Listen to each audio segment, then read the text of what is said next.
अत्यंत 19व्या शतकातील महाराष्ट्रातील अत्यंत आदराने समाज सुधारणेच्या क्षेत्रामध्ये ज्यांचं नाव अग्रक्रमाने घेतलं जातं ते महात्मा ज्योतिराव फुले. महात्मा ज्योतिराव फुले यांनी 19व्या शतकामध्ये समकालीन कालखंडातल्या ज्या व्यवस्थेची चिकित्सा केली त्या व्यवस्थेला सर्वसाधारणपणे आपण ब्राह्मणी व्यवस्था असं म्हणतो. या ब्राह्मणी व्यवस्थेची चिकित्सा करून फुले यांनी एक पर्यायी संस्कृती निर्माण केलेली होती आणि या पर्यायी संस्कृतीला अब्राह्मणी संस्कृती असं म्हटलं जातं. फुले यांनी ब्राह्मणी संस्कृतीची चिकित्सा करून अब्राह्मणी संस्कृती व्यवहाराचा पाया 19व्या शतकामध्ये घातलेला होता आणि अर्थातच त्याचा विस्तार 19व्या शतकाचं उत्तरार्ध आणि नंतर 20व्या शतकावरती मुख्यतः महाराष्ट्रातच नव्हे तर सर्व देशभर झालेला आपल्याला दिसतो. फुले यांनी आपल्या बुद्धी सामर्थ्याने 19व्या शतकातल्या शोषित अंकितांच्या मुक्तीचं तत्वज्ञान निर्माण करून समकालीन ब्राह्मणी संस्कृतीच्या समोर एक आव्हान निर्माण केलेलं होतं आणि हे जे आव्हान आहे हे आव्हान एका अर्थाने जे निर्माण केलं ते आपल्या लेखणीच्या माध्यमातून निर्माण केलेलं होतं. गुलामगिरी, शेतकऱ्यांचा असूड, ब्राह्मणांचं कसब यासारख्या ग्रंथामधून शोषणावरती आधारित असलेल्या ब्राह्मणी संस्कृती व्यवहाराची चिकित्सा फुले यांनी केलेली होती. 19व्या शतकातील महाराष्ट्रातील समाज सुधारणेनं एका अर्थानं महाराष्ट्राला आधुनिकतेकडे घेऊन जाण्याचं जे काम आहे ते महात्मा फुले यांच्या लेखणीतून झालेलं आपल्याला दिसतं. महाराष्ट्रातील समाज सुधारकांची जी पिढी या कालखंडामध्ये 19व्या शतकामध्ये निर्माण झाली त्या पिढीनं आपापल्या क्षेत्रामध्ये सुधारणा करण्याचा अत्यंत प्रभावी असा प्रयत्न केला. आधुनिक महाराष्ट्राच्या इतिहासामध्ये सत्यशोधक विचार जो होता त्या विचाराने मात्र संपूर्ण महाराष्ट्र आणि संपूर्ण भारत देश एका अर्थाने ढवळून निघाला. महात्मा ज्योतिराव फुले यांच्या सत्यशोधक विचार आणि चळवळीनं महाराष्ट्रातील प्रबोधन जे होतं ते प्रबोधन गतिमान करून एका अर्थाने महाराष्ट्रामध्ये सत्यशोधकी राष्ट्रवाद उभा केला. ज्या राष्ट्रवादाच्या आधारावरती महाराष्ट्रामध्ये अब्राह्मणी पर्यायी संस्कृतीचा खऱ्या अर्थाने पाया घातला गेला. फुले यांच्या या पर्यायी संस्कृतीच्या विचाराने महाराष्ट्रातील शोषित अंकित जनांच्या या कालखंडातील ब्राह्मणी विचारधारेपासून आणि प्रतिगामी विचारांच्या पासून एका अर्थाने सुटका केली आणि जो मुक्तीचा मार्ग होता, समतेचा मार्ग होता, तो समतेचा मार्ग प्रशस्त केला असं म्हटलं तर ते काही वावगं ठरणार नाही. भारतीय समाज व्यवहारातील, संस्कृती व्यवहारातील ब्राह्मणी धर्माचं प्रभुत्व उघडून काढण्याच्या उद्देशानं फुले यांनी सत्यशोधक समाजाची स्थापना केलेली होती. आधुनिक महाराष्ट्राच्या जळणघडणीमध्ये सत्यशोधक समाजाच्या विचाराने अत्यंत महत्वाची भूमिका निभावलेली आपल्याला दिसते. फुले यांनी वेद प्रामाण्य, ब्राह्मणांचं वर्चस्व या वर्णजाती संघटनेच्या ज्या प्रमुख तत्व होते त्याचा विरोध केलेला होता. जाती व्यवस्थेचा उच्छेद करणारा युक्तिवाद पुढे आणून त्या प्रकाशामध्ये ब्राह्मणी धर्माचं खंडन फुले यांनी केलेलं होतं. ब्राह्मणी धर्माने शोषणावरती, वर्चस्वावरती आधारित असलेली जी व्यवस्था आहे ती व्यवस्था उघडकीस आणलेली होती. फुले यांच्या राजकीय, सामाजिक, आर्थिक, धार्मिक, सांस्कृतिक चिकित्सेमधून या कालखंडातील अब्राह्मणी परंपरेचं तात्विक अधिष्ठान एका अर्थाने प्रकट होत होतं असं आपल्याला म्हणता येतं. फुले यांनी केवळ त्या कालखंडातील ब्राह्मणी व्यवस्थाच नाही तर समकालीन असलेली जाती व्यवस्था, ब्राह्मणशाही, सावकारशाही, नोकरशाही या सगळ्या व्यवस्थेची मूलगामी चिकित्सा केलेली होती आणि ती सत्यशोधकी दृष्टिकोनातून केलेली होती. सत्यशोधक समाजाचे विचार ग्रामीण भागापर्यंत या कालखंडामध्ये पोहोचले आणि ग्रामीण भागातील सांस्कृतिक, सामाजिक क्षेत्रामध्ये आणि जाती व्यवस्थेच्या विरोधामध्ये त्या कालखंडातील 19व्या शतकातील आणि उत्तर कालखंडामध्ये 20व्या शतकातील सत्यशोधक विचार आणि सत्यशोधक समाजाचं कार्य अविरतपणे संघर्षरत राहिलेले आपल्याला दिसतं. फुले यांच्या या पर्यायी संस्कृतीच्या निर्मितीला, सत्यशोधकी विचाराला त्या कालखंडातील 19व्या शतकातील मुख्यतः कृष्णराव भालेकर, गणपतराव पाटील, नारायण शाहू महाराज, राजर्षी छत्रपती शाहू महाराज, मुकुंदराव पाटील आणि उत्तर कालखंडामध्ये जे जवळकर यांच्यासारख्या ब्राह्मणेतर पुढाऱ्यांनी, असंख्य पुढाऱ्यांनी या सत्यशोधकी विचारांच्या आधारावरती खऱ्या अर्थानं नवविचार समाजाला देण्याचं काम केलेलं आपल्याला दिसतं. इतकंच नाही तर महाराष्ट्र राज्याच्या स्थापनेनंतर आपल्या महाराष्ट्राचं नेतृत्व ज्या राजकीय नेतृत्वाने केलेलं होतं, त्या सर्व राजकीय नेतृत्वावरती सत्यशोधकी विचार आणि परंपरांचा प्रभाव असलेला आपल्याला दिसतो. या सगळ्या पार्श्वभूमीवरती 19व्या शतकामध्ये सत्यशोधक समाजाची स्थापना होण्यापूर्वी वेगवेगळ्या प्रकारच्या संस्थात्मक पातळीवरील सुधारणेसाठी आवश्यक असलेल्या वेगवेगळ्या प्रकारच्या संस्था निर्माण होण्याची प्रक्रिया सुरू झालेली होती.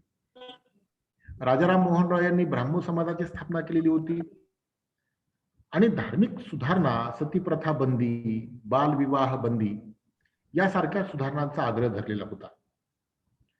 तर स्वामी दयानंद सरस्वती यांनी आर्य समाजाची स्थापना करून कर्मकांड, धर्मशुद्धी, धर्मांतर विरोध, अस्पृश्यता निवारण यासारख्या समस्या सोडविण्याचा 19व्या शतकाच्या मध्यानंतर प्रयत्न केलेला होता.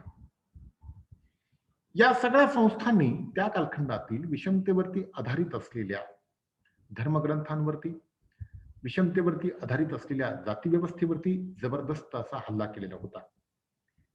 या सुधारकांनी जे प्रश्न हातात घेतलेले होते त्यापेक्षा वेगळे प्रश्न सत्यशोधक समाजाने, हे प्रश्न तर हातात घेतलेच होते, पण सत्यशोधक समाजाने शेतकऱ्यांचे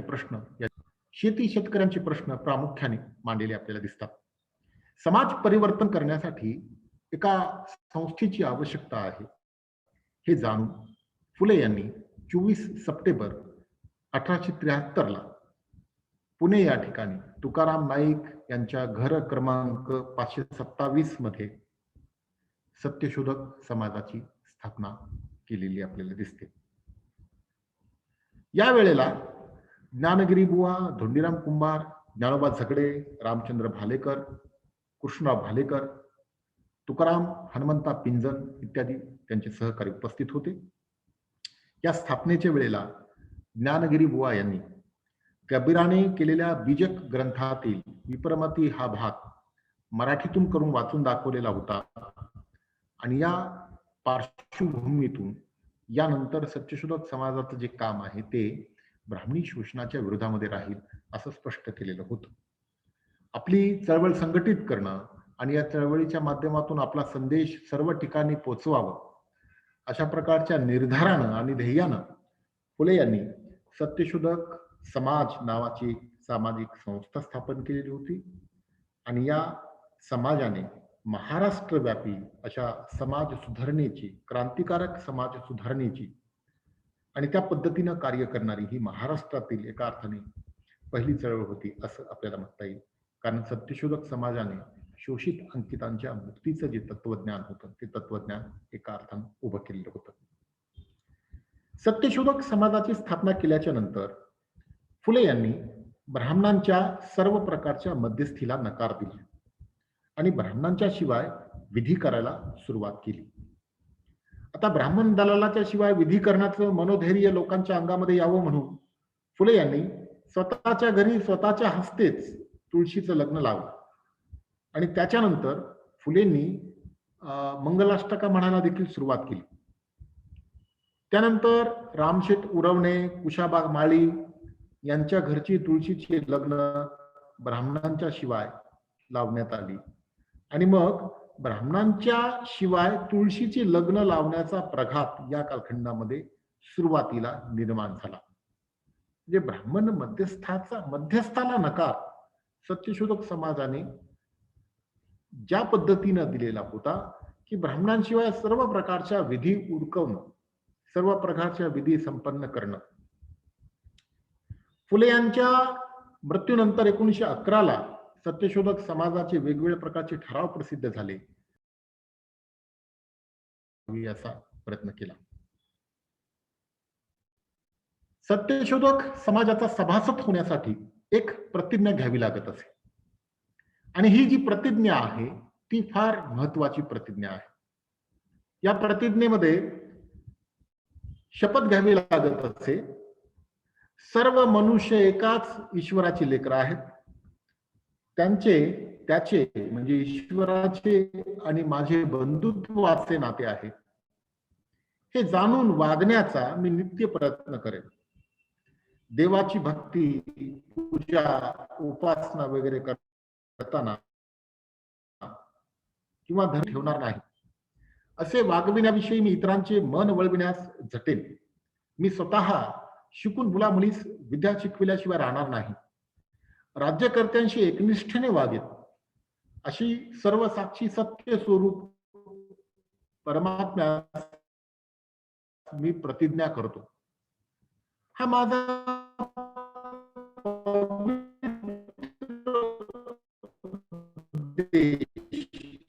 सिद्धीस नेऊन. फुले यांनी स्त्री पुरुष विषमतेवरती असलेला जो लिंगभेद होता, या लिंगभेदाचा धिक्कार करून समतेचा पुरस्कार केला. स्त्री आणि पुरुष यांच्यामध्ये कुठल्याही प्रकारचा जो भेद आहे, जेंडर इनइक्वॅलिटी त्याला आपण म्हणू, लिंगभेद, हा फुलेंनी नाकारला. फुले यांनी स्त्री आणि पुरुष यांना समान मानलं, दोघांना समान लेखलं. म्हणजे मानवाचं श्रेष्ठत्व त्यांनी जन्मानं जातीनं नव्हे तर कर्तृत्वानं ठरतं असं सांगितलं आणि त्या पद्धतीचं आयुष्यभर आचरण देखील केलं. फुले आपल्या अखंडामध्ये असं म्हणतात, स्त्री पुरुषांमध्ये निवड नसावी, गुणे आदरावी सर्व काळ, मानवाचे धर्म नसावे निर्मित तो एक ज्योती म्हणे. आमचा धर्म म्हणजे फुले यांनी सत्य धर्माचं स्वरूप आपल्या लेखणीतून ज्या पद्धतीने सांगितलं, त्यामध्ये फुले यांनी स्त्री आणि पुरुष हे एकमेकांच्या, दोघांनी एकमेकांच्या गुणांचा आदर करावा, कारण सामाजिक कार्याशी कृतीशील बांधिलकी सभासदांना बंधनकारक करण्यात आलेली होती. शूद्राती शूद्राच्या भीषण परिस्थितीमध्ये सुधारणा घडवणं, त्यांना वास्तविक हक्काचं भान करून देणं आणि त्यांच्या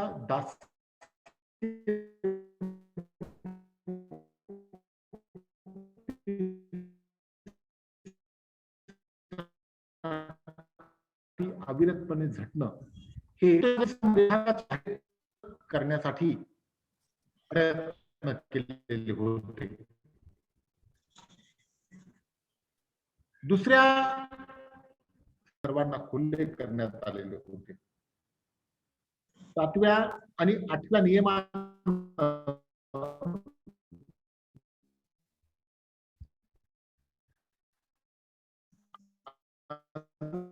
अंतर्गत रचनेचा आराखडा बनविणाऱ्या शब्दात देण्यात आलेल्या होत्या. ही नियमावली सत्यशोधक समाजात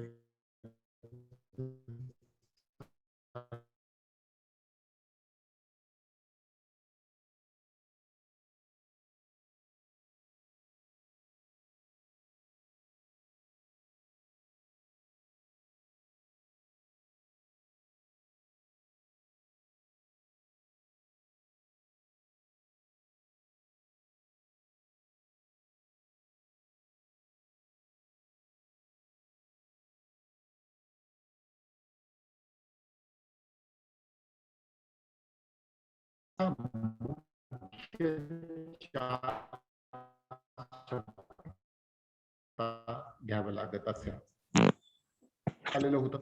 त्यामुळे या सत्यशोधक समाजाचं सभासदत्व स्वीकारणाऱ्यांच्या मध्ये ब्राह्मण, महार, मांग, ज्यू, मुसलमान, मराठा, माळी, वंजारी, धनगर यासारख्या वेगवेगळ्या जाती धर्माचे लोक जे होते ते या सत्यशोधक समाजाचे सभासद बनलेले होते. शूद्रांची ब्राह्मण पुरोहितांकडून होणारी पिळवणूक बंद करणं, त्यांना त्यांच्या मानवी हक्काची आणि अधिकाराची शिकवणूक देणं ब्राह्मणी शास्त्रांच्या मानसिक आणि धार्मिक गुलामगिरीतून मुक्त करणं हे सत्यशोधक समाजाचं मुख्यतः ध्येय धोरण होतं आणि समानतेवरती आधारित जात्यंतावरती आधारित असलेला समाज निर्माण करणं या ध्येय धोरणानुसार सत्यशोधक समाज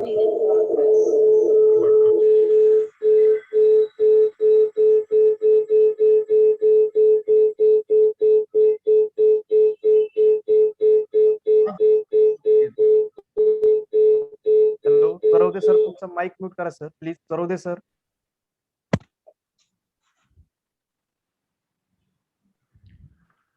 या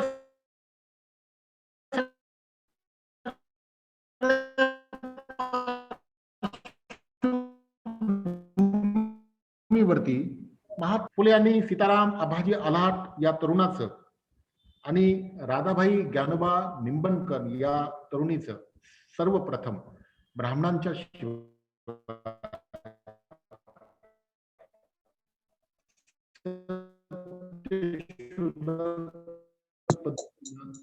ब्राह्मण वर्ग प्रचंड भडकला. त्यांनी मोठी आदळापट सुरू केली.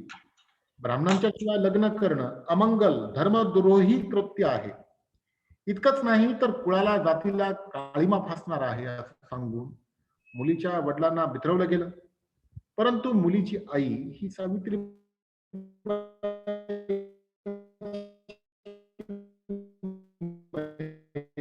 नसल्या कारणाने ती मात्र सत्य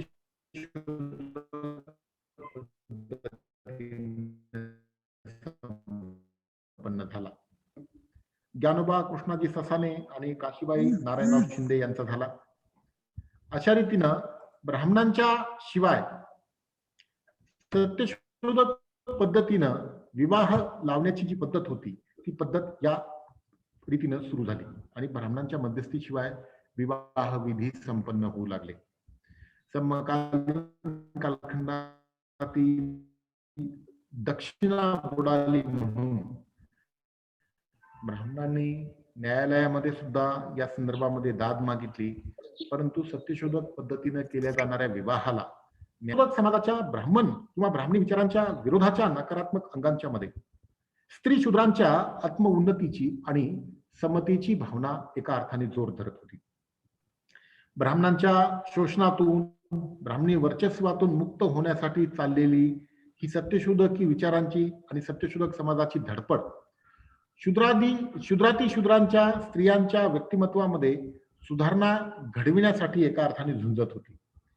ज्यामुळे शूद्राती शूद्रांमध्ये एका मोठ्या पद्धतीनं समानतेच्या आत्मविश्वासाची निर्मिती झाली आणि सत्यशोधक चळवळीचा जो विस्तार होता हा विस्तार सर्वदूर होण्यासाठीचं एक वातावरण निर्माण झालं. निम्न जातींमधील शिक्षणाचं सामाजिक सांस्कृतिक प्रश्न सोडविण्यामध्ये सत्यशोधक समाजातील कार्यकर्ते जे होते ते प्रचंड अग्रभागी होते. सांस्कृतिक प्रश्न सोडवणं, आधुनिकतेची दृष्टी निर्माण करणं हे खास वैशिष्ट्य त्या कालखंडातील आणि नंतरच्या कालखंडातील देखील सत्यशोधकांचं राहिले. भारतात सुरू असलेल्या जाती व्यवस्था शोषण आणि वर्चस्वाच्या प्रतिकारासाठी सत्यशोधक समाजाने एका अर्थाने विद्रोहाची आच पुरविली असं म्हटलं तर काही हरकत नाही. त्यामुळे स्थानिक पातळीवरील जातीय तणाव सत्यशोधक चळवळीच्या माध्यमातून व्यक्त होऊ लागले. हा प्रभाव इतका जबरदस्त होता की या सत्यशोधक विचारांचा जो विचार होता तो विचार समानतेचा विचार समकालीन कालखंडातल्या शोषित अंकितांनी स्वीकारला आणि समानतेसाठी मुक्ततेसाठी ते संघर्ष करू लागले. ब्राह्मणेतर अभिजनांच्या मध्ये देखील आधुनिकतेची कामना जाती उन्नतीच्या आधारे या कालखंडामध्ये काम करू लागले. समाजाच्या तत्वज्ञान आणि व्यवहारामध्ये एका अर्थाने विसंगती निर्माण होण्याची शक्यता निर्माण. सुरुवातीच्या कालखंडामध्ये जाती उच्छेदाची निष्ठा सत्यशोधक समाजामध्ये आलेल्या सभासदांना जड वाटू लागले. सत्यशोधक समाजाच्या नियमावलीमध्ये एकेश्वरवादाला बांधील करणारा, बहुदेवतावादाला त्यागणारा, मानवी हक्कासाठी झगडणारा आणि सगळ्यात महत्वाचं म्हणजे दारू आणि मांसाहाराला त्यागून परोपकारासाठी सज्ज करणारा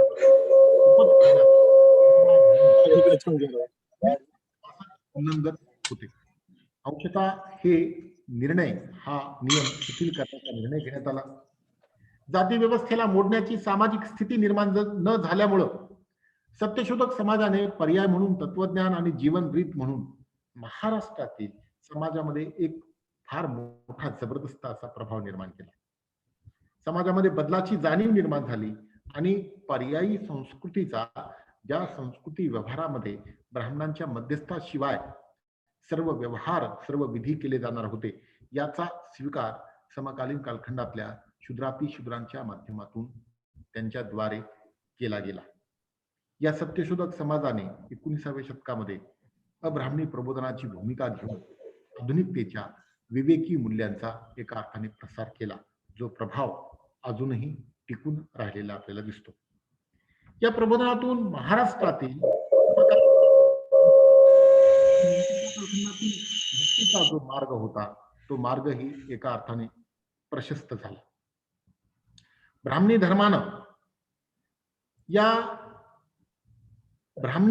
धर्मानं जे विषमतेचं वातावरण निर्माण केलेलं होतं, त्या ब्राह्मणी धर्माची चिकित्सा सत्यशोधक चळवळीने केली, सत्यशोधक समाजाने केली. या सत्यशोधक समाजाने किंवा सत्यशोधक विचाराने किंवा सत्यशोधक चळवळीने वेगवेगळ्या क्षेत्रामध्ये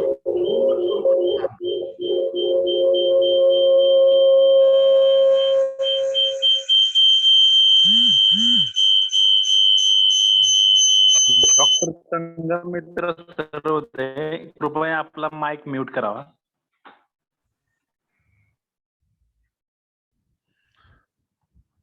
सत्यशोधक चळवळीनं वेगवेगळ्या क्षेत्रामध्ये बहुमोल स्वरूपाचं काम केलं.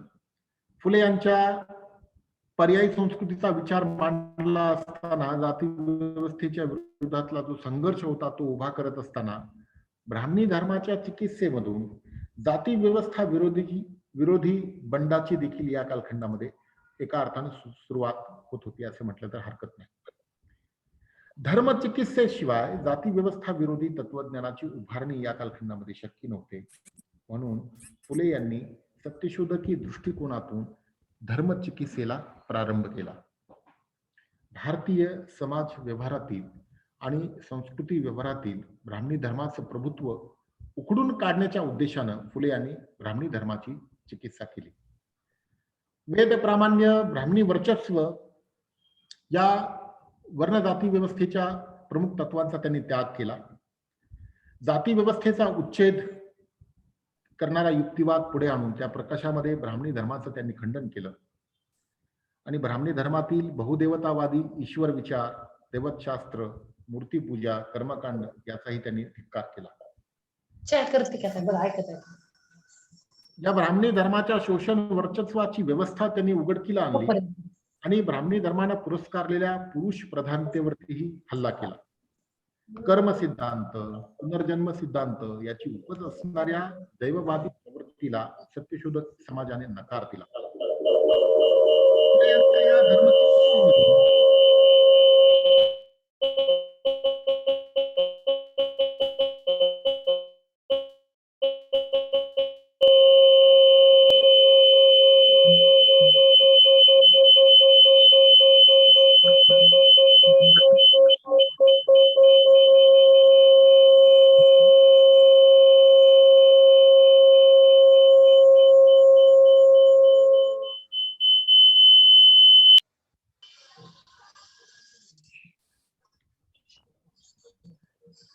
अनम्यूट करावा लागतोय ना.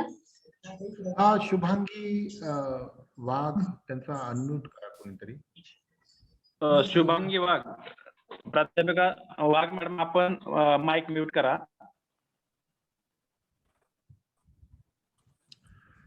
एका बाजूला या पद्धतीनं कर्मकांडाचा धिक्कार करत असताना कर्मसिद्धांत, पुनर्जन्म सिद्धांताची उपज असणारी जी प्रवृत्ती आहे त्या प्रवृत्तीला देखील सत्यशोधक विचाराने नकार दिला. या फुले यांच्या धर्मचिकित्सेमधून एका अर्थाने अब्राह्मणी परंपरेचं तात्विक अधिष्ठान जे होतं ते प्रकट होत होतं. वेद विरोध, जाती व्यवस्था आणि ब्राह्मणी पितृसत्ता यांचा विरोध या तत्वाच्या आधारे संस्कृती मीमांसा करून फुले यांनी ब्राह्मणी धर्म आणि संस्कृतीला नकार दिला आणि भारतीय जाती संघर्षाच्या परंपरेमध्ये लोक संस्कृतीच्या साह्यानं धर्मतत्वाची जी मांडणी होती ती फुले यांनी करायला सुरुवात केली. ब्राह्मणी धर्माची चिकित्सा करणं आणि मग त्याला पर्याय म्हणून सार्वजनिक सत्य धर्माचं प्रतिपादन फुले यांनी. जाती व्यवस्थेवरती आधारित असलेल्या विषमतेला नकार देऊन शोषित अंकितांना, शूद्रांना, त्या कालखंडातल्या सबाल्टर्न लोकांना समतेची प्रेरणा फुले यांनी दिली. फुले यांनी ब्राह्मणशाहीला आव्हान दिलं. एका अर्थाने शूद्र अतिशूद्र ब्राह्मणांच्या सकट सर्व जातीच्या स्त्रियांची कड फुले यांनी घेतली आणि शूद्रांना विद्या आणि वित्त मिळविण्यासाठी विशेष संधी द्यावी असाही फुले यांनी आग्रह धरला. एका बाजूला ब्राह्मणी धर्माची चिकित्सा आणि दुसऱ्या बाजूला फुले यांनी शेतकऱ्यांच्या दास्यमुक्तीचा लढा जो होता तो लढा सत्यशोधक समाजाच्या विचारांच्या माध्यमातून पुढे केला. अज्ञान, धर्मभोळेपणा, गुलामीची प्रवृत्ती यामुळे त्या कालखंडातील शेतकरी हा ब्राह्मणी शोषण यंत्रणेचं सोपं सहज सावध बनत असे. अज्ञानामुळे त्याला आत्मस्थितीचं ज्ञान नव्हतं. आपल्यावरील होत असलेला अन्याय, त्याचा प्रतिकार कशा पद्धतीनं करावा याचंही त्याला भान नव्हतं. मग जर अशा परिस्थितीमध्ये शेतकऱ्यांनी विद्या संपादन केली तर त्याच्या मुक्तीचा मार्ग खुला होईल हे फुले यांना माहीत होतं. आणि मग फुले यांनी या पद्धतीनं शेतकऱ्याचं प्रबोधन करण्याची भूमिका या कालखंडामध्ये घेतली.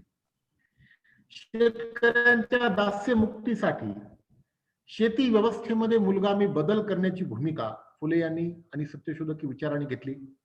पर्यावरणातील समन्यायी शेती विकासाचं धोरण त्यांनी पुरस्कारलं. शेतीच्या पायाभूत सोयीचा विस्तार करणं, त्या पद्धतीनं वेगवेगळ्या प्रकारच्या सूचना फुले यांनी केल्या.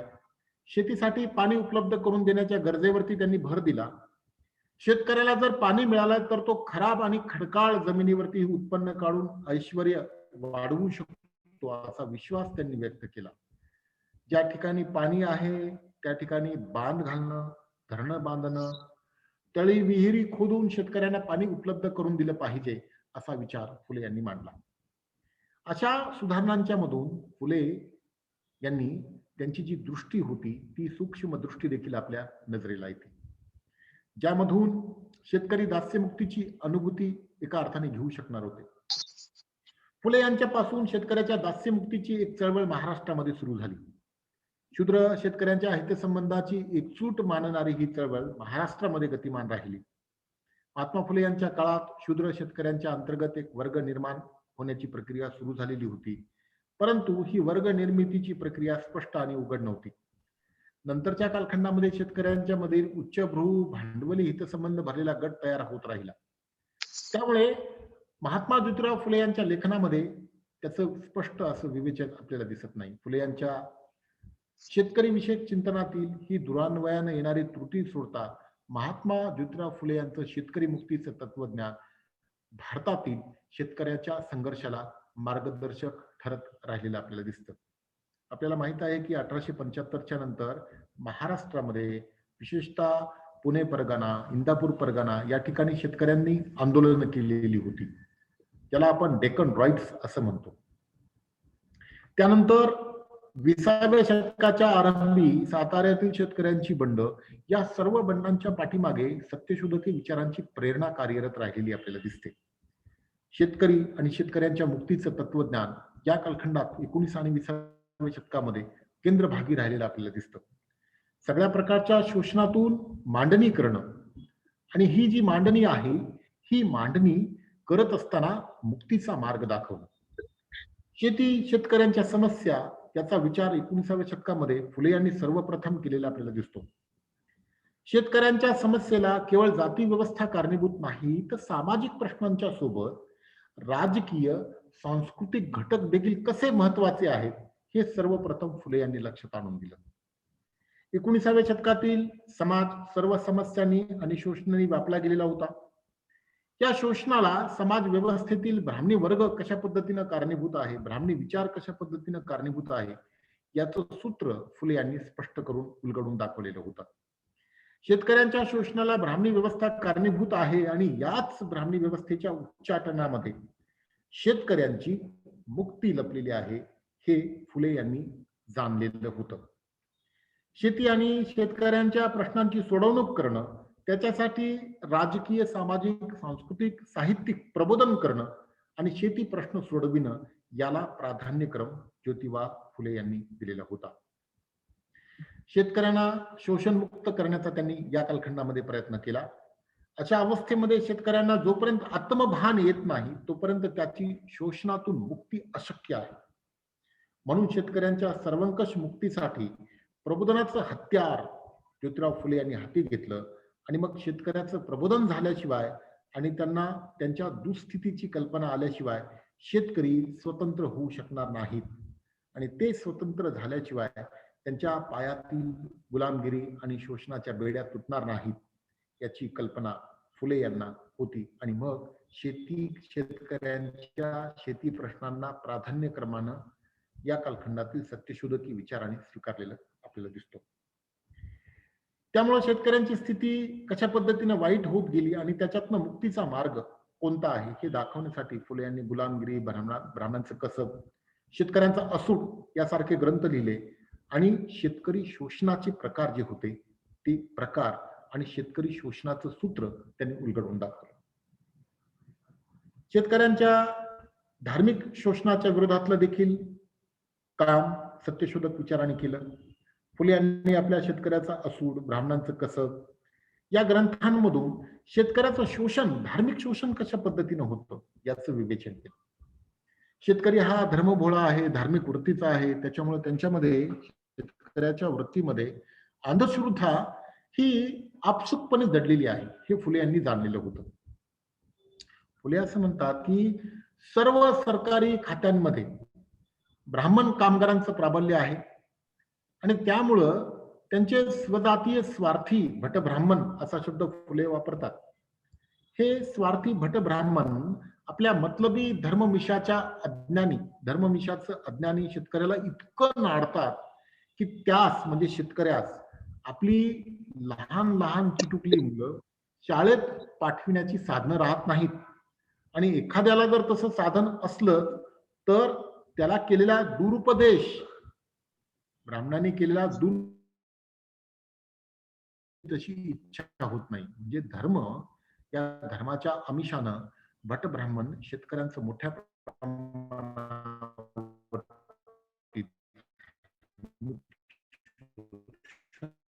करतो आणि या शोषणातून असं फुले यांना. लोक काय करतात तर शेतकऱ्याच्या पाठीमागे वेगवेगळ्या प्रकारचे व्रत वैकल्य लावून देतात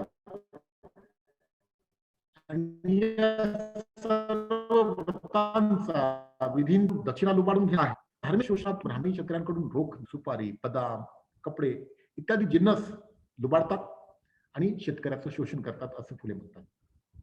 ब्राह्मण शेतकऱ्याच्या घरामध्ये मूल जन्माला आल्याच्या नंतर त्याच्या घरी जाऊन हा खोटे नोटे सांगून त्याच्याकडनं पैसे घेतो, त्याच्या मुलाला ग्रहपीडा आहे असं सांगतो आणि मग ही ग्रहपीडा दूर करण्यासाठी शेतकरी काय करतो तर ग्रहधाक पीडा म्हणे कर्ज काढू, भांडी कुंडी मोडू सुखासाठी, ही शेतकऱ्याची भूमिका.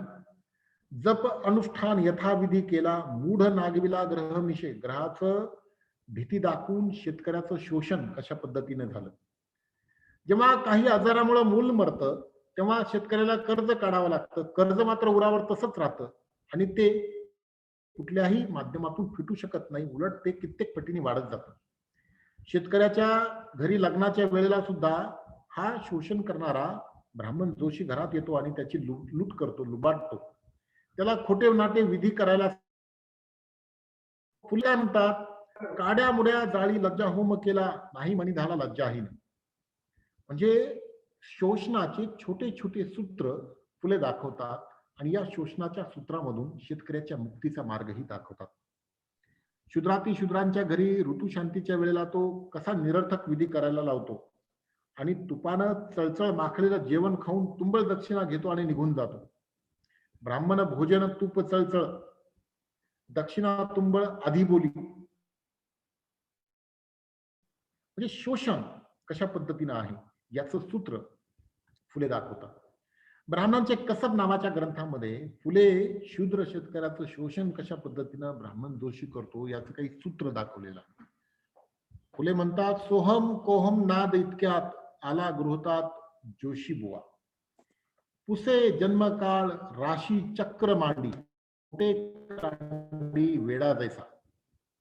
न्याहाळुनी सर्व भोळ्या पित्या बोले, मुळावरी आले बाळ तुझ्या. म्हणजे लहान मुलाचा जन्म झाल्याच्या नंतर ब्राह्मण जोशी घरात येतो आणि सांगतो की तुझं मूल हे तुझ्या मुळावर आलेलं आहे. आता फुले या सगळ्या शोषणाचं सूत्र जे आहे ते उलगडून दाखवतात. फुले यांनी केलेलं हे वर्णन अज्ञानी शूद्र शेतकऱ्यास धर्माच्या नावाखाली भट ब्राह्मण कशा प्रकारे लुबाडतो याचं विवेचन आहे. सत्यशोधक विचारांनी यातून मुक्ती.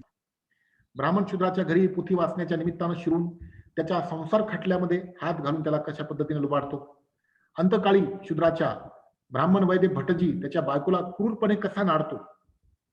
ब्राह्मण शूद्राला प्रतिवर्षी भाद्रपद मासी पक्षात आणि वर्षातील साधारण सणावारामध्ये सूर्यचंद्राच्या ग्रहणाच्या वेळेला कशा पद्धतीने भूलतापा देतो आणि ब्राह्मणाचं साधारण गुण आणि काम यांचा अति लोभ व तो तृप्त करण्यासाठी जी ठकबाजी करतो याच्याविषयीचं विश्लेषण फुले यांच्या ब्राह्मणांचं कसब या ग्रंथामध्ये सविस्तरपणे आलेलं आपल्याला दिसतं.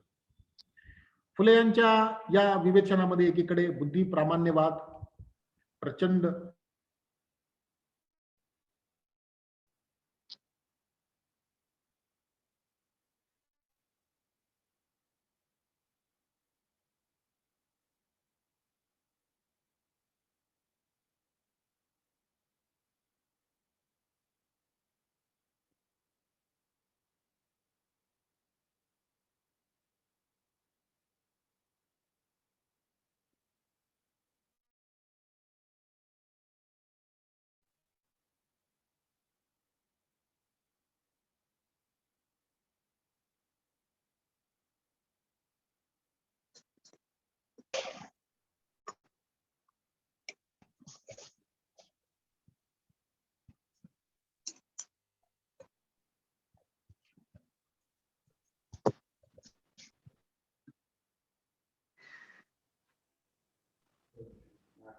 आलं ना.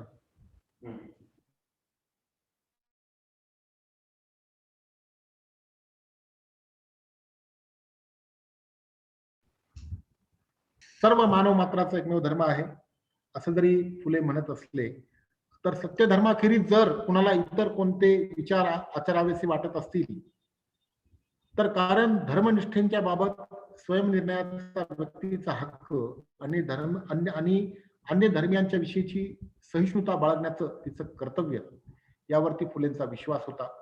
व्यक्तीचं मत स्वातंत्र्य त्याची स्वयंसिद्ध प्रतिष्ठा हा त्याच्या संपूर्ण धर्मविचाराचा गाभा आहे याच्यावरती फुले यांचा विश्वास होता. कुठल्याही व्यक्तीला कुठल्याही विचारांचं त्या पद्धतीनं मार्गक्रमण करण्याचं स्वातंत्र्य फुले यांचा सत्यशोधक विचार देत होता. परंपरेचं गौरवीकरण न करता परंतु परंपरा नीट पचवून आधुनिकतेकडे मार्गक्रमण करण्यासाठी लागणारी सर्जनशील प्रतिमा फुले यांना लाभलेली होती. किरकोळ डागडुजी किंवा दुरुस्ती करून पारंपरिक धर्माची चौकट नवमूल्यांना प्रसारात राबवता येईल असं न वाटल्यामुळं की ती संपूर्ण चौकट नव्हे तर तिची आधारभूत असलेली मूल्य व्यवस्था फुले यांनी नाकारलेली होती. तळागाळातील माणसांच्या धर्मकल्पनांना कालसापेक्ष मुरड घालून त्यांनी आपल्या चळवळीची म्हणजे सत्यशोधक विचारांची बांधणी आणि कार्यपद्धती ठरवलेली होती. त्यांनी व त्यांच्या सहकार्यांनी ही बांधणी केलेली आपल्याला दिसते. त्यामुळे सत्यशोधक समाजाचा जो प्रभावी विचार होता तो विचार शूद्रापर्यंत अत्यंत प्रभावीपणे पोचला आणि त्या आधारावरती मुक्तीचं जे तत्वज्ञान होतं ते तत्वज्ञान प्रशस्त झालेलं आपल्याला दिसतं. सत्यशोधकी विचाराने महात्मा ज्योतिबा फुले यांनी शेतकऱ्याच्या मुक्तीचं तत्वज्ञान ज्या पद्धतीने मांडलं, धार्मिक मुक्तीचं तत्वज्ञान ज्या पद्धतीने मांडलं त्या पद्धतीनं सांस्कृतिक शोषण मुक्तीचंही तत्वज्ञान मांडलं. धार्मिक शोषणामधून शेतकऱ्याचं सांस्कृतिक शोषण होतं कारण धार्मिक शोषणाच्या पाठीमागे शेतकऱ्याचं अज्ञान असतं आणि या अज्ञानातून गुलामगिरी येते असं फुले यांना वाटतं. अज्ञान का येतं तर विद्याबंदीमुळे येतं आणि त्याच्यासाठी ज्ञान घेण्याच्या बद्दल शिक्षण घेण्याच्या बद्दल शूद्रांना उपदेश करतात. शेतकऱ्याचा असूड नावाच्या ग्रंथाच्या प्रस्तावनेमध्ये सुरुवातीला फुले यांनी हे सूत्र शिक्षणाच्या संदर्भातलं दिलेलं आहे. विद्येविना मती गेली, मतीविना नीती गेली, नीतीविना गती गेली, गतीविना वित्त गेले आणि वित्ताविना शूद्र खचले, इतके अनर्थ एका अविद्येने केले. या ज्या 4 ओळी आहेत, या 4 ओळी सांस्कृतिक शोषणातून मुक्तीचं मार्ग प्रशस्त करतात. विद्येविना मती गेली, मतीविना नीती गेली, नीतीविना गती गेली आणि गतीविना वित्त गेले, वित्ताविना शूद्र खचले, इतके अनर्थ एका अविद्येने केले. म्हणून शिक्षण महत्वाचं आहे. शेतकऱ्यांच्याकडे विद्या नसल्यामुळे ब्राह्मणांचं सांस्कृतिक वर्चस्व प्रस्थापित झालं असं फुले म्हणतात. हे त्यांचं निरीक्षण इतकं जबरदस्त आहे. या निरीक्षणातून 20व्या शतकामध्ये कर्मवीर भाऊराव पाटील यांनी या शूद्रातिशूद्रांच्या शिक्षणासाठी रयत शिक्षण संस्थेची स्थापना केली आणि इतके लोक, इतके बुद्धिजीवी घडवले ज्याची आपण कल्पनाच करू शकत नाही. जी 100 वर्षापासूनची परंपरा अजूनही सुरू असलेली आपल्याला दिसते. फुले यांचं निरीक्षण आहे की वैदिक आणि हिंदू संस्कृतीमधील अनेक ब्राह्मणी ग्रंथांनी शूद्रातिशूद्रांना अज्ञानामध्ये ठेवल्यामुळं शूद्रांचा सांस्कृतिक विकास होऊ शकला नाही. या सांस्कृतिक गुलामगिरीतून शेतकऱ्याची सुटका जर करायची असेल तर आधुनिक शिक्षणाची आवश्यकता आहे आणि बळीराजाचा खरा इतिहास जाणून घेण्याची देखील आवश्यकता आहे, असं फुले यांचं मत होतं. शूद्र शेतकऱ्यांनी शहाणं व्हावं, शिकावं आणि सत्य धर्माचं तत्वज्ञान याचा अंगीकार करावा असं फुले यांना वाटतं. कारण याच्यामध्येच शूद्र शेतकऱ्याच्या सांस्कृतिक विकासाचं बीज रोवलेलं आहे, सामावलेलं आहे आणि हे एकदा केलं तर त्याचा विकास झाल्याशिवाय होणार नाही. दुसऱ्या बाजूला सावकारशाहीच्या विरोधामध्ये लढा. ब्राह्मण, मारवाडी, गुजर या जातीतील सावकार त्या कालखंडातील शूद्र शेतकऱ्याचं त्याच्या अज्ञानामुळे मोठ्या प्रमाणावरती शोषण करत असत, शेतकऱ्याची लूट करत असत. हे फुले यांना माहित होतं. या शोषणातून शेतकऱ्याची मुक्तता करणं त्यांना आवश्यक वाटत होतं. म्हणून फुले यांनी ब्राह्मणी शोषणापासून शेतकऱ्याची लूट थांबविण्यासाठी ब्राह्मणांचं कसब नावाच्या ग्रंथामध्ये त्यांनी सविस्तर असं विवेचन केलेलं आहे. शूद्रातिशूद्राच्या शोषणाचे जे 3 आकृतिबंध आहेत ते फुले यांनी उलगडून दाखवले. ब्राह्मण बहुल, नौकरशाही, कारकुनशाही, पुरोहितशाही आणि सावकारशाही अशा 3 संबंधाच्या रचनेमधून ब्राह्मण शूद्रातिशूद्र शेतकऱ्यांचं, श्रमिकांची प्रचंड लूट करत होते हे फुले यांनी सर्वप्रथम दाखवून दिलं. शेतकऱ्याची या सगळ्या शोषणातून, या शोषणाच्या व्यवहारातून, या जोखडातून मुक्तता करण्यासाठी सत्यशोधक चळवळ कार्यरत असलेली आपल्याला दिसते. आता सावकारशाहीच्या शोषणातून मुक्तता करणं, त्याच्यासोबत ब्राह्मण बहुल असलेल्या विचार कार्यरत राहील आपल्याला दिसतो. एका बाजूला ब्राह्मणशाही, दुसऱ्या बाजूला सावकारशाही आणि तिसरी जी आहे ती नौकरशाही यांची युती शेतकऱ्याच्या शोषणाला, त्याच्या दारिद्र्याला कारणीभूत आहे असं फुले यांचं मत होतं. शेतकऱ्याच्या शोषणाला या युतीमुळे खूप मोठं नुकसान सहन करावं लागतं, कारण सगळ्या बाजूनी शेतकऱ्याला लुबाडण्याचं काम ही नोकरशाही करते. या संदर्भामध्ये फुलेंनी स्पष्ट केलेलं आहे. मोठमोठे दुकानदार, सारे भटक अंमलदार, गरीब शूद्रांवर कहर हे पहा करती जोजार, असे आंधळे सरकार असं विवेचन फुले करतात. 19व्या शतकातील नोकरशाहीचा जर विचार केला तर आपल्याला असं दिसतं की युरोपीय आणि एतदेशीय नोकरशाही यांची युती असल्यामुळे एतदेशीय नोकरशाहीतील अधिकारी शूद्र शेतकऱ्याच्या अज्ञानाचा फायदा घेत असत आणि त्यांची लूट करत असत. तत्कालीन काळातील मोठमोठ्या जागा या ब्राह्मणांच्या ताब्यात असल्यामुळे शेतकऱ्यांच्यावरचा अन्याय जो होता तो मोठ्या प्रमाणामध्ये वाढला. फुले म्हणतात, सत्ता तुझी राणीबाई हिंदुस्थानी जागृत नाही, जिकडे तिकडे ब्राह्मणशाही डोळे उघडून पाही. खेडेगावी कुलकर्णी आहे लेखणीचा धनी, महालामध्ये महाल करी तसा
हॅलो,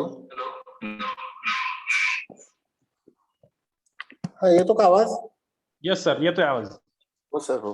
हा ते काय डिस्कनेक्ट झालं, ते हरकत नाही, मी दुसऱ्या मोबाईलवर हे केलं, जॉईन केलं. आता या पद्धतीनं फुले काय करतायत, शोषणाची जी सूत्र आहेत ती शोषणाची सूत्र उलगडून दाखवत आहेत. म्हणजे नोकरशाहीचं शोषण कशा पद्धतीनं होतं ते उलगडून दाखवत आहेत. म्हणजे फुलेंचं वाक्य बघा, धूर्त चिटणीसांचे पुढे काय कलेक्टर बापुडे, रेव्हेन्यूची दप्तरदारी, ब्राह्मण किती अधिकारी, चहूकडे भटबाई, कुणब्याची दाच नाही, ज्योती म्हणे धाव घेई, दुष्टापासून सोडवी. फुले यांची सूत्र आपल्या लक्षात आली असतील.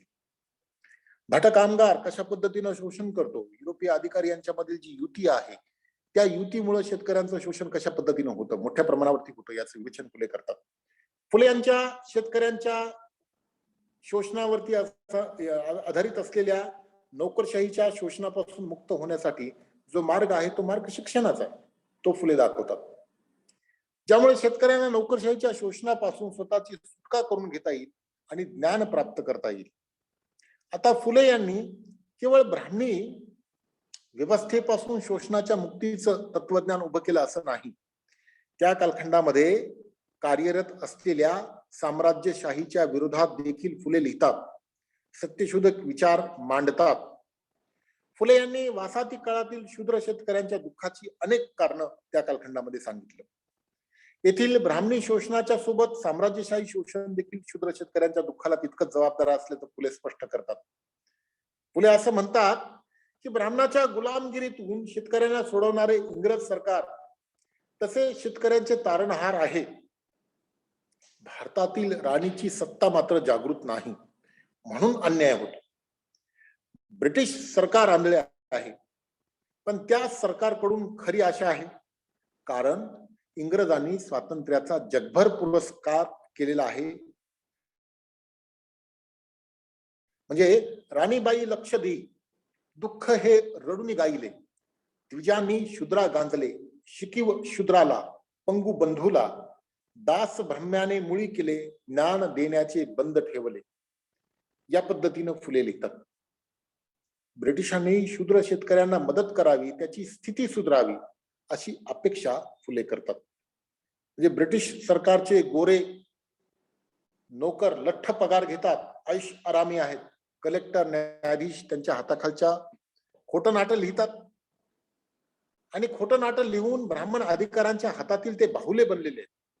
पण फुले यांच्या ही गोष्ट लक्षात आलेली आपल्याला दिसते की सरकारी धोरणं ही सरकारच्या शेतकऱ्याच्या विरोधातली, सरकारची धोरणं ही शेतकऱ्याच्या विरोधातली आहेत. शेतकऱ्याचा असूड लिहित असताना त्यांची भाषा प्रचंड तिखट बनलेली आपल्याला दिसते. इंग्रजी राजवटीचे सरकारवरती होत असलेले परिणाम कोणते झाले याविषयी फुले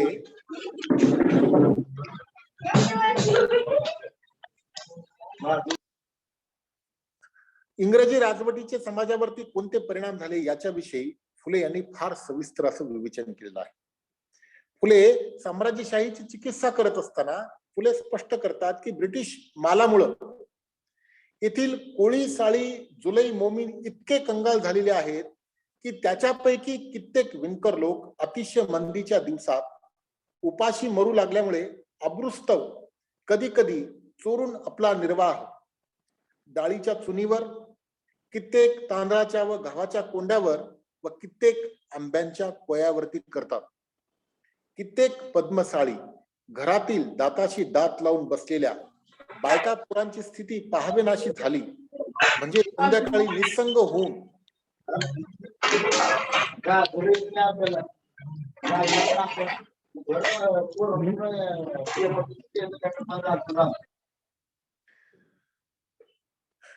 कित्येक पद्मसाळी घरातील दातांशी दात लावून बसलेल्या बायका पोरांची स्थिती पाहावेनाशी झाली. म्हणजे संध्याकाळी निसंग होऊन 2-4 पैशांची उधार शिंदी पिऊन बेशुद्ध झाल्याबरोबर घरात जाऊन मुर्द्यांसारखे पडतात.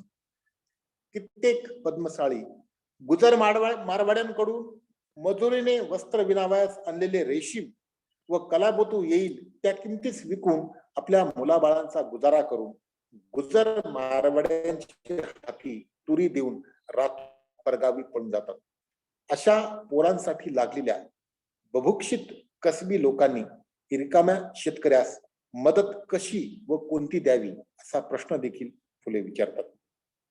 फुले यांनी ब्रिटिशांच्या शोषणाचं विश्लेषण करून शेतकऱ्यांचं ब्रिटिश राजवट कशा प्रकारे शोषण करते याचंही विवेचन केलं. ब्रिटिश सरकार काय करतं? मुक्त व्यापारी धोरणातून शेतकरी शेतसारा जुलमी पद्धतीने वाढवून नवे कर बसवून भांडवल गुंतवणूक करून पगार पेन्शनवरील खर्च शेतकऱ्यांच्या माध्यमातून खर्चामार्फत शेतकऱ्यांचं शोषण करते. हे फुले यांनी सर्वप्रथम नजरेस आणून दिलेलं आपल्याला दिसतं. फुले बजावतात की ब्राह्मणी मध्यमवर्गीयावरती विश्वास न ठेवता शेतकऱ्यांना न्याय द्या, अन्यथा त्याचे भयानक परिणाम होतील इतकं सांगतात. आणि पण ब्रिटिश सरकार आणि त्यांची राजवट कशा पद्धतीनं शोषण करतात याचंही विश्लेषण फुले यांनी सविस्तरपणे केलेलं आहे. जुन्या अनिष्ट परंपरांना नकार देऊन समता आणि बुद्धी प्रामाण्यावरती अधिष्ठित असलेल्या नव्या समाजाची उभारणी करण्याचा हेतू फुले यांच्या सत्यशोधक समाजाच्या स्थापनेच्या पाठीमागे होता आणि त्याच्यासाठी ते प्रयत्नरत देखील होते. सुधारक आणि राष्ट्रवादी या दोन्हींपेक्षा फुले यांच्या समाज परिवर्तनाचा दृष्टिकोन हा अधिक व्यापक आणि मूलगामी होता. सुधारकांचा परंपरानिष्ठ सुधारणावाद किंवा राष्ट्रवाद्यांचा परंपरानिष्ठ राष्ट्रवाद या परस्पर छेदक प्रवाहांच्या पेक्षा परंपरा छेदक ज्योतिराव फुलेंचे तत्वज्ञान भारतातील समाज क्रांतीचं एका अर्थाने अधिष्ठान होऊ शकत होते. असं म्हटलं तर ते काही वावगं ठरणार नाही. फुले यांच्या या परंपरा छेदक तत्वज्ञानाच्या पायावर आधुनिक महाराष्ट्रातील समाज क्रांती एका अर्थाने सत्यशोधकी समाजाच्या विचारातून घडून येत होती. ज्या समाज क्रांतीनं महाराष्ट्रामध्ये सत्यशोधकी विचारांचा पाया मजबूत केला आणि 20व्या शतकातील महाराष्ट्र प्रत्यक्ष आकारास आला असं म्हटलं तर वावगं ठरणार नाही. सत्यशोधक चळवळ ही केवळ 19व्या शतकात कार्यरत होती असं नाही मित्रांनो. तर सत्यशोधक चळवळीचे 2-3 टप्पे आहेत, महत्वाचे टप्पे आहेत. फुले यांच्या कालखंडातील सत्यशोधक चळवळ, शाहू महाराजांच्या कारकिर्दीतील सत्यशोधक चळवळ आणि 1930च्या नंतर जे जवळकरांच्या नेतृत्वाखाली प्रत्यक्ष राजकीय क्षेत्रामध्ये पटलावरती आपली भूमिका मांडणारी सत्यशोधक चळवळ, या पद्धतीनं सत्यशोधक चळवळ कार्यरत राहिलेली आपल्याला दिसते. 20व्या शतकामध्ये शेतकऱ्यांची जी उग्र आंदोलनं झाली, त्या आंदोलनाच्या पाठीमागे इंदापूर हे आणि त्याचा परिसर देखील त्याच्यामध्ये येतो. शोषणाच्या मुक्तीचं तत्वज्ञान ज्या सत्यशोधक विचारांनी मांडलं ते 19 आणि 20वं शतक ज्याच्या मुळाशी सत्यशोधक समाजाचं तत्वज्ञान होतं. आपल्या या वेबिनार मध्ये महात्मा फुले यांच्या सत्यशोधक समाज आणि विचारांच्या वरती मला बोलण्याची संधी उपलब्ध करून दिली, त्याबद्दल मी या महाविद्यालयाचे प्राचार्य डॉक्टर संजय चाकणे सर, इतिहास विभाग प्रमुख विद्या गायकवाड मॅडम, इतिहास विभागातील सहकारी प्राध्यापक बाळासाहेब काळे सर, संदीप शिंदे सर, सर्व महाविद्यालयातील विद्यार्थी आणि या वेबिनारसाठी उपस्थित असणाऱ्या सर्व मान्यवरांनी मला ऐकून घेतलं, त्याबद्दल मी सर्वांचे आभार मानतो आणि मी या ठिकाणी थांबतो. धन्यवाद. धन्यवाद सर. आज आपण आजच्या वेबिनार मध्ये समाज परिवर्तन करण्यासाठी महात्मा ज्योतिराव फुले यांनी आयुष्यभर सामाजिक, राजकीय, आर्थिक, शैक्षणिक क्षेत्रामध्ये आणि सांस्कृतिक क्षेत्रामध्ये जे काही शोषण मुक्तीचं कार्य केलेलं आहे, त्यामुळे त्यांना नुसते बोलते सुधारक न म्हणता करते सुधारक म्हणून ओळखलं जातं. ही खऱ्या अर्थानं महात्मा फुले यांनी स्वतःची ओळख आपल्या समोर निर्माण केलेली आहे. त्यांचं कार्य खूप मोठं आहे, ते आपण आमच्या समोर उलगडून दाखवलेलं आहे. महात्मा फुले यांनी समाज सुधारण्याचं जे काय आवाहन म्हणजे सत्यशोधक समाज स्थापन करून समाजापुढे एक नवीन संस्कृती निर्माण करण्याचं एक कुठल्याही व्यवस्थेला एक पर्याय जर दिला आपण तर समाज लवकर तो स्वीकारू शकतो, बदल करू शकतो. अशा पद्धतीनं महात्मा फुले यांनी कार्य केलं आणि त्यामुळे त्यांना पर्यायी संस्कृतीचे जनक म्हणून ओळखलं जातं. त्यांच्या कार्यापासून, महात्मा ज्योतिराव फुले यांच्या कार्यापासून आणि सत्यशोधक समाजाच्या कार्यामुळे डॉक्टर बाबासाहेब आंबेडकर असतील किंवा राजर्षी शाहू महाराज असतील किंवा आपण उल्लेख केल्याप्रमाणे कर्मवीर भाऊराव पाटील असतील किंवा जयदेव जवळकर असतील, या सर्व मंडळींनी प्रेरणा तर घेतली, त्याचबरोबरीनं सर्वसामान्य माणूस, तळागाळातील माणूस, दलित दुबळा, जे काही दीनदलित दुबळे आहेत, या सर्वांनी विषमतेच्या विरोधामध्ये संघर्ष करायचा एक प्रेरणा महात्मा फुले आणि या सत्यशोधक समाजापासून घेतलेली आपल्याला पाहायला मिळतं. म्हणून तर आपण उल्लेख केल्याप्रमाणे शेतकऱ्यांचे जे काही आंदोलनं झालेले आहेत किंवा कामगार चळवळ जी पुढे उदयाला आलेली आहे, त्या पाठीमाग खऱ्या अर्थानं महात्मा फुले यांचं योगदान खूप मोठं आहे, हे आपल्या आजच्या या व्याख्यानामधून आम्हा सर्वांना समजलेलं आहे. आपण खूप चांगल्या पद्धतीनं प्रभावीपणे मांडणी केलेली आहे, त्याबद्दल मी आपले सर्वांच्या वतीने आभार व्यक्त करतो. आणि यानंतर या वेबिनारचं आभार व्यक्त करण्याची विनंती मी आमच्या महाविद्यालयातील कला शाखेचे प्रमुख डॉक्टर भीमाजी भोर सर यांना मी विनंती करतो की आपण या वेबिनारचे आभार व्यक्त करावेत. नमस्कार. भारतीय स्वातंत्र्याचा अमृत महोत्सव तसेच कला विज्ञान आणि वाणिज्य महाविद्यालय इंदापूरचा सुवर्ण महोत्सव वर्ष आणि माननीय हर्षवर्धनजी पाटील साहेब, इंदापूर तालुका शिक्षण प्रसारक मंडळाचे अध्यक्ष, यांच्या 58व्या वाढदिवसानिमित्त 58 वेबिनारचे जे आयोजन केलेले आहे, त्यातलं आजचे पुष्प डॉक्टर दिनकर मुरकुटे सर यांनी गुंफलेलं आहे. सर, क्रांतीसूर्य महात्मा ज्योतिराव फुले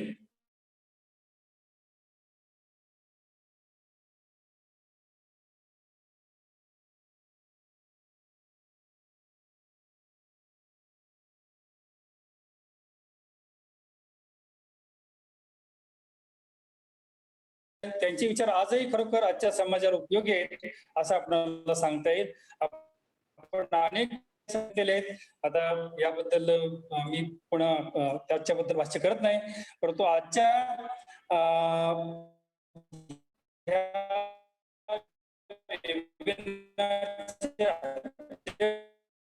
मी मनपूर्वक आभार मानतो. या माझे इतिहास प्राध्यापक रणपिसे सर उपस्थित होते, doctor Deepak Gaikwad sir, doctor Aruna Waghole madam, doctor Kamayani Surve madam, doctor Jyoti Jadhav Nanded, doctor Raju Bhukte sir, doctor Santosh Bodke sir, doctor Lahu Gaikwad sir, प्राध्यापक अशोक देसाई, डॉक्टर दिलीप चव्हाण नांदेड विद्यापीठ, प्राध्यापक राजेंद्र महानवर, डॉक्टर संघमित्रा सर्वदे मॅडम, असे अनेक प्राध्यापक वेगळ्या महाविद्यालयातून आणि विद्यापीठातून ह्या वेबिनारला उपस्थित राहिले. त्यांचं कला विज्ञान वाणिज्य महाविद्यालय इंदापूर आणि इतिहास विभागातर्फे मी मनपूर्वक आभार मानतो. याशिवाय काही प्राध्यापक मला माहीत नसतील, त्यांचं सुद्धा मी मनपूर्वक आभार मानतो. इतिहास विभाग आणि IQAC विभाग यांच्या मार्फत हा जो कार्यक्रम घेतला त्याबद्दल इतिहास विभागाचं आणि IQAC विभाग प्रमुख प्राध्यापक संदीप शिंदे सर यांचा सुद्धा मी मनपूर्वक आभार मानतो. महाविद्यालयातील जे कला शाखा विज्ञान शाखा प्रमुख प्राध्यापक डॉक्टर वीर सर, वाणिज्य शाखा प्रमुख डॉक्टर उमरदंड सर, तसेच इथं महाविद्यालयात इथं सर्व प्राध्यापक या व्याख्यानाला वेबिनारला जॉईन झाले, त्यांचा सुद्धा मी मनपूर्वक आभार मानतो. याशिवाय अनेक विद्यार्थी ह्या वेबिनार मध्ये सहभागी झाले, त्यांचा सुद्धा मी मनपूर्वक आभार मानतो. आणि डॉक्टर दिनकर मुरकुटे सर यांचं पुन्हा मनापासून आभार मानतो की त्यांनी खरोखरच क्रांतीसूर्य महात्मा ज्योतिराव फुले यांचे विचार जे मांडलेले आहेत ते आजच्या समाजाला देखील कसे लागू पडतात. आज सुद्धा ह्या समाजाचं शेतकऱ्यांचं शोषण होतंय, शेतकऱ्यांवरती अनेक अन्याय होतोय, तर त्याला उजाळा देण्याचं काम सर खरोखर आपण आजच्या वेबिनार मधून केलं, त्याबद्दल पुन्हा एकदा आपल्या सर्वांना आपलं मनपूर्वक आभार मानतो. इतिहास विभागाचं मनपूर्वक आभार मानतो. डॉक्टर काळे सर लेफ्टनंट कर्नल काळे सर यांचं सुद्धा मनपूर्वक आभार मानतो आणि या ठिकाणी हा कार्यक्रम संपला असं मी जाहीर करतो. थँक्यू. धन्यवाद सर. काळे सर थांबायचे. धन्यवाद सर. Thank you. धन्यवाद. धन्यवाद सर. मुरकुडे सर. वाघोले मॅडमने एक सूचना केलेली होती की हे प्रकाशित स्वरूपात व्हावं सरांचं व्याख्यान. खरं तर सगळे 58चे 58 वेबिनार आम्ही प्रकाशित करणार आहोत. धन्यवाद. शिंदे सरांचे आभार. सर्वांचा आभार मानतो. शिंदे सर.